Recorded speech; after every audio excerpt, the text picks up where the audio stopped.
नमस्कार, मैं डॉक्टर अजीत भारती आज फिर आपके लिए हिंदी विषय के अंतर्गत औपचारिक ईमेल लेकर आया हूं। तो इस औपचारिक ईमेल का शीर्षक क्या है? सड़क मरम्मत करवाने हेतु ईमेल। ठीक है, तो चलो फिर शुरू करते हैं। तो पहले देखते हैं प्रश्न। तो प्रश्न में देखो क्या पूछा गया। आप यानी आपका आईडी मेल आईडी है vasu@gmail.com, है ना। जिस नगर में रहते हैं वहाँ की अधिकांश सड़कें टूटी फूटी हैं, जिसके कारण वाहनों को चलाने में कई परेशानियों का सामना करना पड़ता है। अपने नगर पालिका के अध्यक्ष का मेल आईडी है nagarpalika@gmail.com को सड़कों की मरम्मत करवाने के लिए ईमेल लिखिए। ये देखो प्रश्न हो गया। आपको प्रश्न में 3 बातें बस निकालनी है। पहली तो ये कि ईमेल लिख कौन रहा, तो दिया है आप, है ना, वासु। और किसको लिख रहे हो? नगर पालिका के अध्यक्ष को। और इसकी समस्या क्या है? सड़कों की मरम्मत करवाने के लिए। ठीक, तो अगर ये 3 बातें आप निकाल लोगे बहुत आसानी से ईमेल लिख लोगे। ठीक, इसीलिए जब भी आप प्रश्न पढ़ें तो 2 से 3 बार पढ़कर पहले समझ लें कि उसमें पूछा क्या गया है। ठीक है, अब आते हैं तो उत्तर कैसे लिखेंगे। तो सबसे पहले आप लिख दोगे इधर, जैसे ये उत्तर, उसका लिख देते सड़क मरम्मत करवाने हेतु ईमेल। फिर उसके बाद देखो ये जो फ्रॉम टू सब्जेक्ट, ये आप जब ईमेल खोलेंगे कंप्यूटर या मोबाइल में तो ऑलरेडी ये आपको तो लिखे मिलेंगे। तो हम फ्रॉम में क्या करेंगे? vasu@gmail.com, यानी जो ईमेल लिख रहा है वो अपना मेल आईडी लिखेगा और जिसको मेल आईडी भेजना है उसमें लिख देंगे nagarpalika@gmail.com। ठीक है, तो इनमें बच्चों को सबसे ज़्यादा कन्फ्यूज़न होती है। हमेशा ध्यान रखना, फ्रॉम में अपना यानी जो मेल भेज रहा है और टू में जिसको मेल भेजा जा रहा है उसका मेल आईडी लिखते हैं। ठीक है, उसके बाद फिर आता है सब्जेक्ट। तो सब्जेक्ट में लिख देंगे सड़क मरम्मत करवाने हेतु ईमेल। तो ये 3 चीज़ें होंगी। देखो ये 3 चीज़ें मेल में ऑलरेडी लिखी रहती है। इनको फ्रॉम टू सब्जेक्ट इनको ना तो हटा सकते ना अलग से जोड़ सकते हैं, इन्हीं के कॉलम में हम फिल करते हैं। ठीक है, सामने सामने। अब उसके बाद फिर आएगा आपका कंपोज ईमेल, ये भी लिखा रहता है। अब उसके नीचे से हम मेल लिखना शुरू करेंगे पत्र की तरह।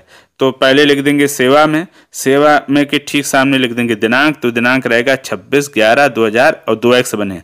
2x इसलिए बना दिए ताकि हमारा वर्ष छिपा रहे। जब भी हम परीक्षा में या कॉपी में लिखेंगे ईमेल तो उसका जो सही डेट है वो छिपा देंगे। और जब हम वास्तव में किसी को मेल लिखेंगे तो हमें डेट लिखने की ज़रूरत ही नहीं पड़ती है। देखो ये एक औपचारिकता है। जब भी आप किसी को मेल करेंगे तो उसमें डेट और समय अपने आप लिख जाता है ना, जिसको भेजेंगे। तो ऑलरेडी ये तो सिर्फ यहाँ पर हमने लिखने के लिए आपको बताया है। जब आप एक्चुअल में भेजेंगे तो ये लिखने की ज़रूरत नहीं पड़ती है।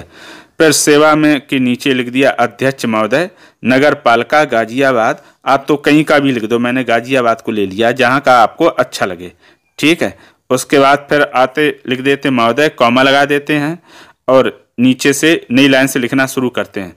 उपरोक्त विषय के संदर्भ में उल्लेख है कि मेरा नाम वासु है, मैं अटल बिहारी नगर गाजियाबाद का रहने वाला हूँ। मैं आपका ध्यान अपने नगर की टूटी फूटी सड़कों की ओर आकर्षित कराना चाहता हूँ। नगर की अधिकांश सड़कें टूट गई हैं और उन पर गड्ढे बन गए हैं, जिन पर वाहन चलाना कठिन है। आए दिन गड्ढों के कारण दुर्घटनाएं होती रहती हैं।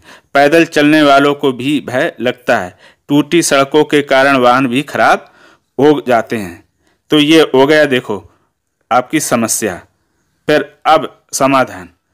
तो फिर नई लाइन से लिखेंगे, अतः आपसे निवेदन है कि इस समस्या को गंभीरता से लेते हुए सड़कों की मरम्मत शीघ्र से कराने की कृपा करें, जिससे नगरवासियों को समस्या से मुक्ति मिले।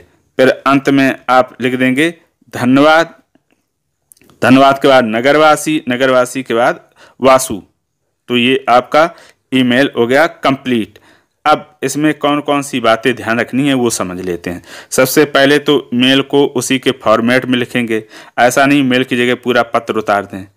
दूसरा, हम जो ये विषय वस्तु लिखते हैं इसके अंदर कंटेंट लिखते हैं, हमेशा इनमें ऐसे वाक्यों या शब्दों का प्रयोग करेंगे जो आप आसानी से सही और शुद्ध लिख पाते हो। जो कठिन या मुश्किल लगते हो उनका प्रयोग बिल्कुल नहीं करेंगे।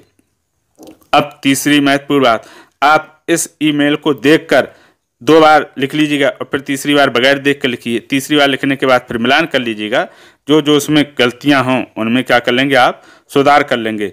ऐसे ही दूसरे विषयों पर आप प्रैक्टिस करेंगे तो आप बहुत कम समय में ईमेल लिखना सीख जाएंगे। अब एक जो महत्वपूर्ण बात है वो भी जान लो। हम जब भी मेल लिखेंगे तो देखो इनमें क्या क्या रखेंगे। इसमें एक तो अपना पता, परिचय देंगे, फिर समस्या बताएंगे और अंत में समाधान निकालेंगे। तो इस तरह से जो मेल है, मेल और पत्र, ये क्या होते हैं, इनमें 3 स्टेप होती हैं लिखने की। यह हमेशा ध्यान रखना। अगर इस तरह से आप सही शुद्ध अगर लिखेंगे मेल तो आपको निश्चित तौर में पूरे अंक मिलेंगे। अब हमारा जो ये मेल है ये दिखता कैसा, इसको देख लेते हैं। तो देखो उत्तर लिखने के बाद कुछ इस प्रकार से आपको दिखाई देगा। ये जब पूरा लिख लेंगे, ये इस तरह से आप कॉपी में भी लिखेंगे, ऐसा दिखेगा।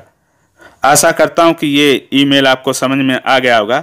अगर किसी प्रकार का कोई डाउट हो और प्रश्न हो तो हमें कमेंट करके अवश्य बताइएगा। और ये भी बताइएगा कि आपने ईमेल लिखना कितने दिनों में या कितने समय में सीख लिया था, और ईमेल में आपको क्या क्या समस्या आती है। हिंदी से संबंधित कोई अगर समस्या हो तो हमें कमेंट करके अवश्य बताइएगा। अगर कोई ऐसा प्रश्न हो जिसमें आपको मेल लिखना कठिन लग रहा हो तो हमें प्रश्न लिखकर भी भेज सकते हैं। तो फिर आज के लिए इतना ही। अब हम फिर मिलेंगे किसी नए विषय के साथ। तब तक के लिए धन्यवाद।